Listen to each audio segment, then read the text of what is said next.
మరి కాసేపట్లో GHMC council budget సమావేశం జరగబోతోంది. ఇక కార్యాలయానికి కార్పొరేటర్లు కూడా చేరుకుంటున్నారు. కార్యాలయం ముందు బీజేపీ కార్పొరేటర్లు ఆందోళనకు దిగారు. జీహెచ్ఎంసీ కార్యాలయం ముందు మల్కాజ్గిరి కార్పొరేటర్ శ్రావణ్ వినూత్న నిరసనకు దిగారు. వెంటనే నిధులు విడుదల చేయాలని డిమాండ్ చేశారు. భిక్షాటన చేస్తూ జీహెచ్ఎంసీ తీరును ఎండగట్టారు. మరోవైపు మంత్రి పొన్నం ప్రభాకర్ ఇంట్లో గ్రేటర్ కాంగ్రెస్ నేతలు కార్పొరేటర్లు భేటీ అయ్యారు. సమావేశంలో అనుసరించాల్సిన వ్యూహాలపై చర్చించారు.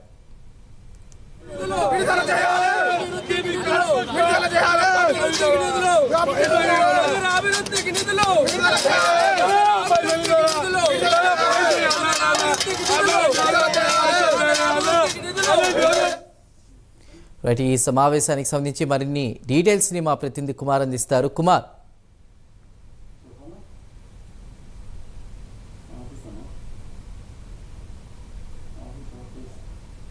కానుంది. ఈ నేపథ్యంలోనే ప్రస్తుతం జీహెచ్ఎంసీ ఆఫీస్ దగ్గర కూడా పూర్తిగా భారీ బందోబస్తు ఏర్పాటు చేశారు. ముఖ్యంగా కొద్దిసేపటి నుంచే కార్పొరేటర్లు అందరూ కూడా ఏదైతే జీహెచ్ఎంసీ ఆఫీస్కి అయితే చేరుకుంటున్నారో, అలాగే మరొక పక్క బీజేపీ కార్పొరేటర్లు అందరూ కూడా ముందుగానే ఇక్కడ జీహెచ్ఎంసీ హెడ్ ఆఫీస్ దగ్గర అయితే నిరసనకు దిగారు. ముఖ్యంగా నిధులు విడుదల చేయాలంటూ కూడా ఇటు మల్కాజ్గిరి కార్పొరేటర్ శ్రావణ్ కూడా భిక్షాటన చేస్తూ కూడా జీహెచ్ఎంసీ ఆఫీస్కి రావడం జరిగింది. అలాగే మిగతా జీహెచ్ఎంసీకి సంబంధించి బీజేపీ కార్పొరేటర్ అందరూ కూడా ఇక్కడ నిరసన తెలియజేస్తున్నారు. ముఖ్యంగా ఉస్మానియా హాస్పిటల్కి సంబంధించి నిరసన చేస్తున్నారు. అలాగే గోషామహల్ గ్రౌండ్కి సంబంధించి కూడా నిరసన తెలియజేస్తున్నారు. ముఖ్యంగా ఈ మరికొద్ది సేపట్లోని జీహెచ్ఎంసీ కౌన్సిల్ బడ్జెట్ సమావేశం అయితే ప్రారంభం కానుంది. ఈ సమావేశానికి సంబంధించి ఇటు బీజేపీ కార్పొరేటర్లు కూడా వినూత్నంగా నిరసనలు అయితే తెలియజేస్తున్నారు. ముఖ్యంగా మనం చూడొచ్చు జీహెచ్ఎంసీ ఆఫీస్ దగ్గర కూడా ఏదైతే కార్పొరేట్లు ముఖ్యంగా జీహెచ్ఎంసీ బీజేపీ కార్పొరేటర్లు ఎక్కడైతే ఉన్నారో వాళ్ళని అడిగి అసలు ఈ నిరసనకు సంబంధించి వాళ్ళ డిమాండ్స్, ప్రధాన డిమాండ్స్ ఏంటనేది మనం అయితే అడిగి తెలుసుకునే ప్రయత్నం చేద్దాం. మేడం, చెప్పండి, మీ ప్రధానమైన డిమాండ్స్ ఏంటి ఈ బడ్జెట్ సమావేశానికి? బడ్జెట్ సమావేశాల్లో మా డిమాండ్ ఏంటంటే, మనకు హైదరాబాద్లో వచ్చే నిధులు కానీ, మళ్ళీ మా కేంద్రం పంపించే నిధులు కానీ హైదరాబాద్కు ఖర్చు పెట్టకుండా ఎక్కడ పోతున్నాయి, ఏమవుతున్నాయి? కాంట్రాక్టర్లకు బిల్లులు ఇస్తలేరు, ఎక్కడి పనులు అక్కడ మూలపడ్డాయి. రోడ్లు కానీ, స్ట్రీట్ లైట్లు కానీ, దోమలు విపరీతంగా ఉన్నాయి. వాటిని ఏవిటిని పట్టించుకోకుండా ఆ నిధులు, వచ్చే నిధులు ఏం చేస్తున్నారు? మా కేంద్రం నుంచి కూడా వస్తున్నాయి ఆ నిధులు. మరి వీళ్ళు కొడంగల్కు పెడుతుర్రా, ఖమ్మంకు పెడుతుర్రా తెలుస్తలేదు. హైదరాబాద్లో మాత్రం ఒక్క పని జరగడం లేదు.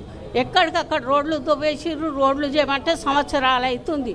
ఆ రోడ్ల పని పబ్లిక్ దెబ్బలు తగిలి కాళ్ళు ఇరగొట్టుకొని ఇట్లా అవుతున్నారు. కానీ వీళ్ళకు మాత్రం నిమ్మకు నీరు ఎత్తినట్టుగా ఆ పనులు మాత్రం సాగడం లేదు. మేము దీని గురించి మాట్లాడడానికే ఈరోజు కౌన్సిల్లో అదే మా ఎజెండాగా పెట్టుకున్నాం. అదేవిధంగా ఏదైతే ఉస్మానియా హాస్పిటల్ను గోషామైల్కు తరలించాలనుకున్నారో దాన్ని అక్కడి నుంచి వెంటనే తొలగించాలి. ఉస్మానియా హాస్పిటల్లో 7 ఎకరాల స్థలం ఉంది కాబట్టి అక్కడనే అది పెట్టాలి అని మేము డిమాండ్ చేస్తున్నాము. అక్కడ మాత్రం ఎలాంటి విధంగా అక్కడ మాత్రం ఉస్మానియా హాస్పిటల్ను పెట్టనీయం. ఇక్కడ 7 ఎకరాల జాగా ఉంది, అక్కడనే పెట్టాలని మేము కోరుకుంటున్నాం. ప్రస్తుతం నల్లకుంట కార్పొరేటర్ బీజేపీ కార్పొరేటర్ ఎక్కడైతే ఉన్నారో ఆమె కూడా అడిగి వివరాలు అయితే తెలుసుకునే ప్రయత్నం చేద్దాం. మేడం, మీ ప్రధాన డిమాండ్స్ ఏంటి? మనది ప్రధాన డిమాండ్స్ ఏంటంటే, పోయినసారి 750 కోట్లు బడ్జెట్ రిలీజ్ చేసేది. ఇంతవరకు ఏదో ఒక పని కూడా ఇంతవరకు స్టార్ట్ చేయలేదు. అవి ఎటుపోతున్నాయి, ఆ నిధులంతా ఎటుపోతున్నాయి కూడా ఇంతవరకు అర్థం కావట్లేదు. ఈసారి 850 కోట్లు అని పెట్టారు, అంకెలలో పెట్టేస్తున్నారు. ఒక పేపర్ ఇస్తున్నారు మన దగ్గర, పేపర్లలో ఒక్కొక్క దానికి ఇట్లా పెంచేసేసుకుంటూ అంకెలతో చేస్తున్నారు. ఒక్క చిన్న పని ఇంతవరకు హైదరాబాద్లో పని జరుగుతుంది. ఒక చిన్న స్ట్రీట్ లైట్ వేయలేకపోతున్నాం మనము. ఎక్కడ పోతున్నాయి అసలు ఈ నిధులంతా? వచ్చిన నిధులంతా కొడంగల్ పంపిస్తున్నారా, లేకపోతే ఖమ్మం పంపిస్తున్నారా? హైదరాబాద్ నిధులు తీసుకుపోయి ఎక్కడ చేస్తున్నారు? హైదరాబాద్ ప్రజలు ఇంత బాధపడాల్సిన అవసరం ఏముంది? వీళ్ళకి వచ్చిన బడ్జెట్ 1000 కోట్లు ఉన్నాయి. కాస్త టీఆర్ఎస్ గవర్నమెంట్ మొత్తం లోలో తీసుకుపోయింది. కాంగ్రెస్ వచ్చేసిన తర్వాత ఇంకా దాన్ని ఇంత లోలు పెట్టేసేసింది. అంటే ప్రజలు నమ్మేసేసి ఓట్లు వేసేసి ఈరోజు గవర్నమెంట్ ఇచ్చేసినందుకు ఈ రకంగా బాధపడవలసిన పరిస్థితి అయిపోయింది. హైదరాబాద్లో ఒక్క రోజు కూడా ఎవరన్నా రోడ్ల మీదకి వచ్చేస్తే కాలు చేతి తిరుగుతున్నారు. చిన్న రోడ్డు మేము ప్యాచ్ వరకు పెట్టేసినాము, ఇంతవరకు శాంక్షన్ కాలేదు. ఇంతవరకు 4 కాలు చేతులు తిరిగిపోయినాయి. గవర్నమెంట్కి ఎన్ని లెటర్స్ ఇచ్చేసినా ఇంతవరకు ఒక పని అయితే లేదు.